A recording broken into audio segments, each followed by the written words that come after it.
Assalamualaikum warahmatullahi wabarakatuh. Selamat pagi anak-anak ibu yang ibu sangat sayangi. Kembali lagi bersama Ibu Rinawati dalam pembelajaran hari ini. Bagaimana kabar kalian hari ini? Ibu doakan semoga kalian selalu sehat ya. Nah, hari ini kita akan belajar tema 6 Cita-citaku, subtema 3, giat berusaha meraih cita-cita, pembelajaran 1. Adapun tujuan pembelajaran yang akan kita capai hari ini.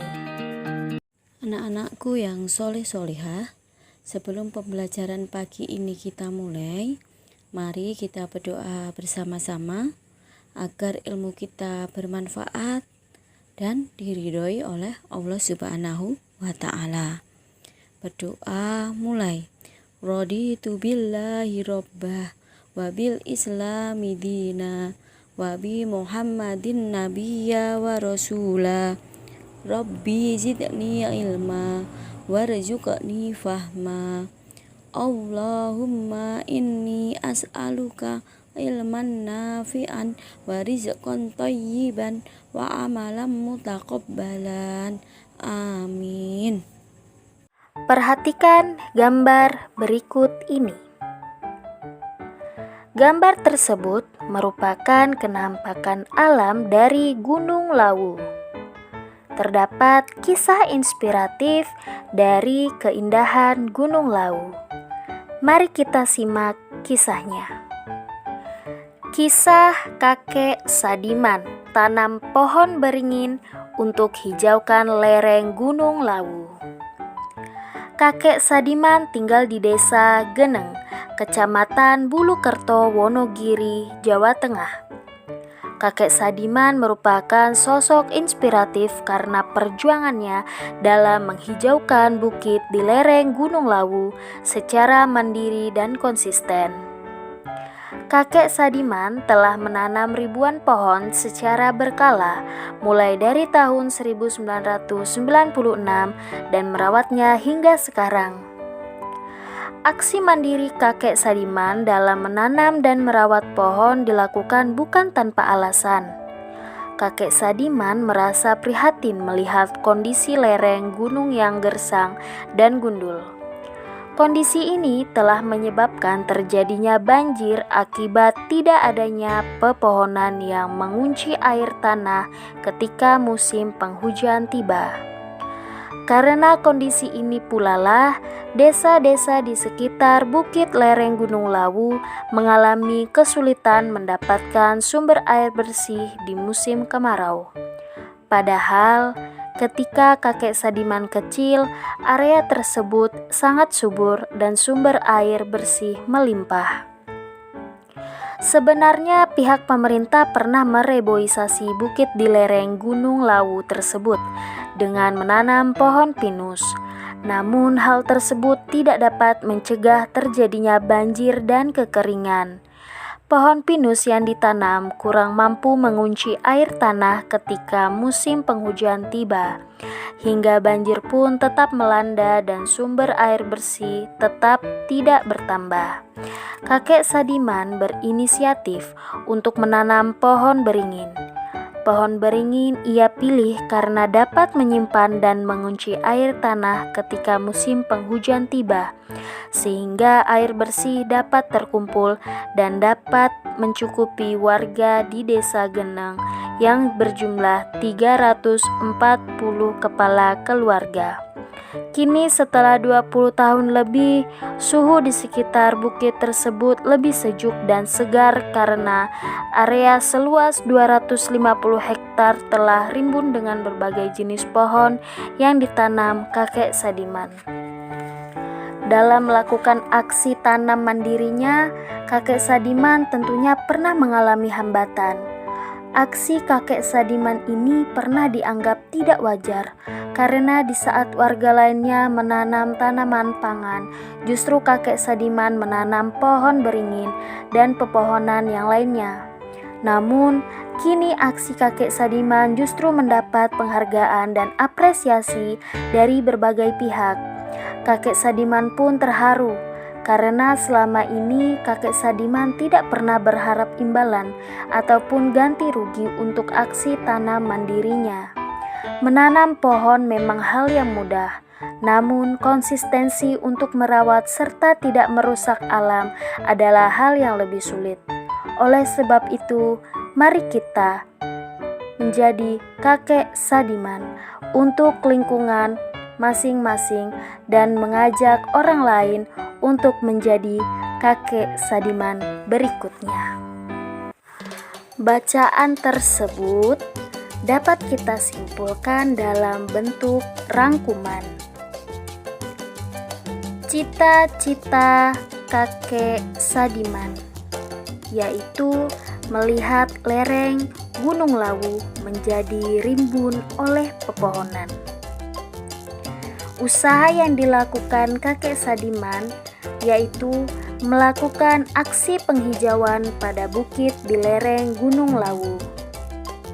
Namun, ia mendapat hambatan, yaitu pernah dianggap aksinya tidak wajar oleh warga di sekitar karena menanam pohon beringin yang bukan merupakan tanaman pangan. Namun, dari setiap hambatan yang ia dapatkan, ia memiliki sikap gigih, pantang menyerah, dan konsisten. Mari kita baca puisi berikut. Rawatlah Bumiku, karya Imelda Karin. Bumiku tempat manusia berpijak, tempat manusia bernafas dan berkarya. Selalu tawarkan asa dan bahagia bagi semua umat manusia. Bumiku ikhlaskan tubuhnya dihujam, dicengkram beton-beton bangunan, dihiasi lubang-lubang menganga buatan manusia.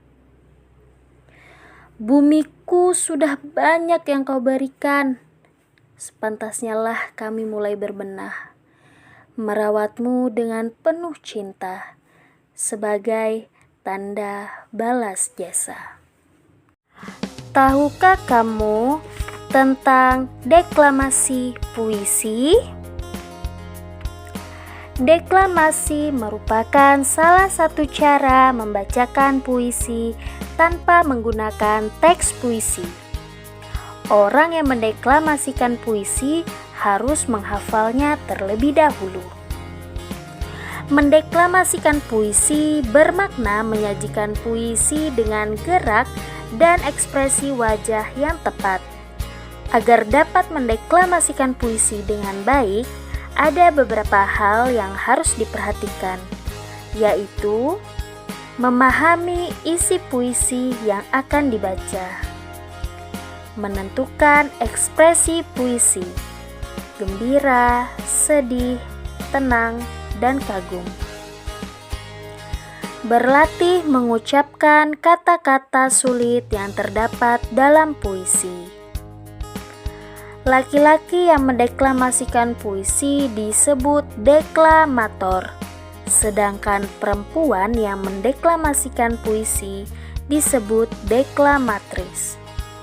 Diperlukan penjedaan yang tepat, baik penjedaan antar kata, antar kalimat, atau antar paragraf agar puisi yang dibacakan lebih bermakna. Macam-macam tanda jeda dan penjelasannya, yaitu yang pertama, tanda jeda garis miring 1, artinya berhenti sebentar untuk bernafas, biasanya pada koma atau di tengah baris. Yang kedua, tanda jeda garis miring 2, berhenti agak lama, biasanya koma di akhir baris yang masih berhubungan dengan baris berikutnya. Dan yang terakhir, tanda jeda garis miring 3. Artinya, berhenti lama sekali. Biasanya pada titik baris terakhir atau pada akhir puisi. Indonesia memiliki berbagai sumber daya alam yang dapat memenuhi kebutuhan hidup seluruh warga penduduknya. Akan tetapi, tidak berarti sumber daya alam itu dapat dikuras habis untuk memenuhi kebutuhan manusia. Sumber daya alam merupakan faktor penting yang dapat memengaruhi kehidupan manusia. Untuk memenuhi kebutuhan hidupnya, manusia menggunakan berbagai macam sumber daya yang tersedia di alam. Sebagai contoh, untuk memenuhi kebutuhan makan, manusia mengonsumsi makanan yang dihasilkan dari tumbuhan dan hewan. Contoh yang lain, ketika manusia ingin berkendara, sudah tentu mereka membutuhkan bensin sebagai sumber energi yang dihasilkan dari proses penambangan minyak bumi. Sumber daya alam adalah segala sesuatu yang berasal dari alam, yang dapat digunakan untuk memenuhi kebutuhan manusia.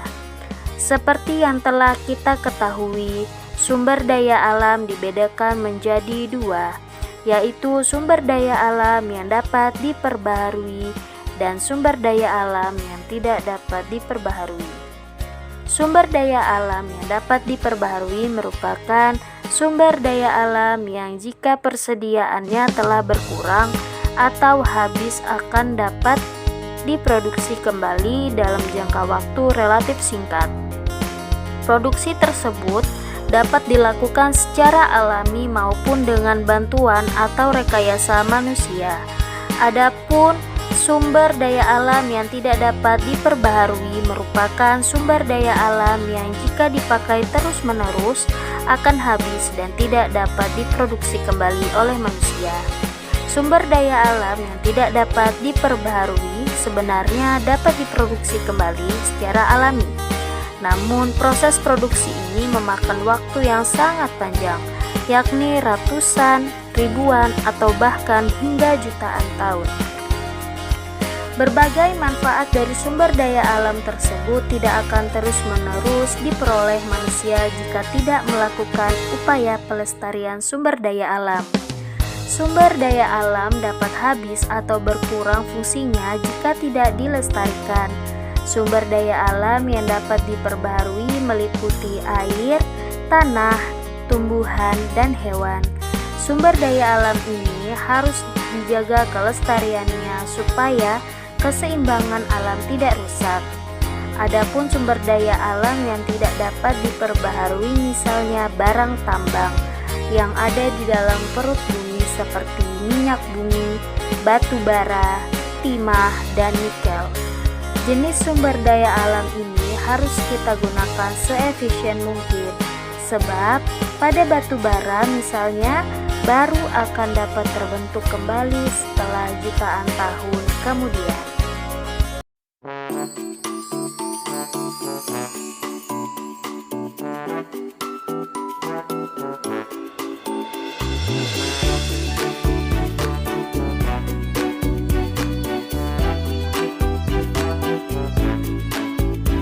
Baiklah anak-anak, sekian materi pada hari ini. Semoga apa yang Ibu sampaikan bisa bermanfaat buat kalian dan kalian cepat untuk memahaminya.